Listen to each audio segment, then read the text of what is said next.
लक्ष्मी का अपने घर में पूरा दबदबा था। हिटलर की तरह वो सारा काम अपने पति और बेटे से करवाती। धीरे धीरे उसके पति की तबीयत खराब रहने लगी। सुनो जी, अब आप बुजुर्ग हो गए हो, काम में भी अब हाथ आपके फुर्ती से नहीं चलते। अरे भाग्यवान, भगवान से डर, तुझसे मैंने शादी अपने इकलौते बेटे के अच्छे पालन पोषण के लिए की थी, लेकिन तूने तो उसका बेड़ा गर्क कर दिया। मैंने क्या किया? पढ़ाया लिखाया, अब नौकरी नहीं लग रही तो मैं कैसे जिम्मेदार हो गई? अब घर में बैठकर रोटी तोड़ रहा था तो मैंने कहा काम ही कर ले। एक तो भला करो और ऊपर से बातें सुनो। तभी सारंग वहां आ जाता है। बहुत भूख लगी है माँ, कुछ खाने को दे दो। अब तुम्हारे पापा का हाथ तो चल नहीं रहा है, मैं ही जा रही हूँ आज किचन में, बनाती हूँ कुछ। हे भगवान, कैसे होगा इतना काम मुझसे? लक्ष्मी किचन में काम कर रही होती है कि तभी अचानक उसे आइडिया आता है। अरे मैं भी ना, अरे यहाँ तो फ्री की नौकरानी ला सकती हूँ मैं, फिर मैं क्यों खाना बना रही हूँ? उस दिन लक्ष्मी सारंग की पसंद का खाना बनाती है और बैठकर उसे बड़े ही प्यार से खिलाती है।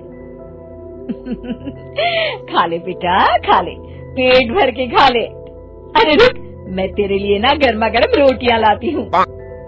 सारंग और उसके पिता एक दूसरे की ओर बड़े ही हैरानी से देखते हैं।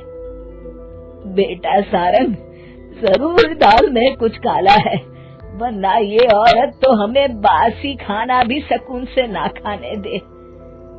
सुनील की बात लक्ष्मी सुन लेती है और जोर जोर से चिल्लाने लगती है। अरे हाँ, भलाई का तो जमाना ही नहीं रहा। एक तो आग में खुद को जलाकर तुम लोगों के लिए खाना बना रही हूँ और ऊपर से तुम्हें दाल काली लग रही है। अरे माँ, पिताजी का ये मतलब नहीं था, तुम बुरा मत मानो। अरे हाँ बेटा, तू कहता है तो मान लेती हूँ। लक्ष्मी सारंग के पास बड़े ही प्यार से बैठ जाती है और फिर कहती है, बेटा मैंने ना तेरी शादी करने की सोच ली है, अब तेरे पिताजी के हाथ भी नहीं चलते, तो सोच रही हूँ तेरे लिए बीवी ले आऊं।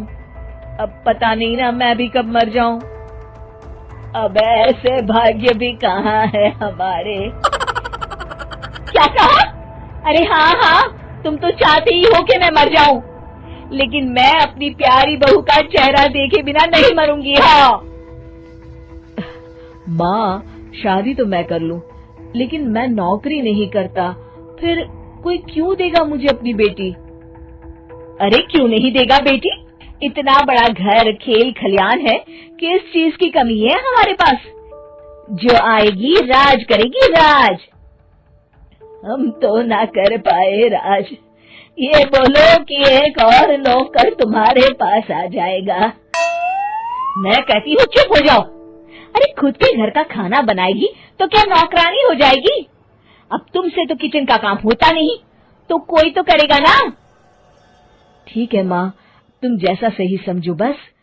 अब मेरी एक शर्त है, लड़की जो भी हो वो दिखने में कैसी भी हो या कहीं की भी हो, बस पढ़ी लिखी होनी चाहिए। अरे हाँ, ला देंगे पढ़ी लिखी बेटा, मैंने कौन सा काम करवाना है उससे। हाँ। और फिर एक दिन पास के गांव की ही रति से सारंग की शादी हो जाती है। रति दिखने में बहुत ही सुंदर थी, साथ ही साथ काफी पढ़ी लिखी थी। रति को लक्ष्मी के सौतेले होने की बात पता नहीं थी। शुरू में जब रति ने सारंग को घर का काम करते देखा तो हैरान रह गई। अरे ये तो अच्छी बात है कि आप घर का काम करते हैं, लेकिन मैं तो घर में ही हूं ना, आप क्यों कर रहे हैं जी? जाइए, आप नौकरी के लिए अप्लाई कीजिए ना। तभी लक्ष्मी वहां आ जाती है। अरे रति बहू, करने दे उसे काम। और हाँ, मेरे घर के कुछ नियम है, कायदे हैं, यहाँ बीच में ना ही बोलो तो तुम्हारे लिए अच्छा होगा। रति को लक्ष्मी की बात कुछ अजीब सी लगती है। वो समझ नहीं पाती है कि वो ऐसा व्यवहार क्यों कर रही है, लेकिन उसे लक्ष्मी के सौतेले होने के बारे में कुछ पता नहीं चलता है। फिर एक दिन तो हद ही हो जाती है।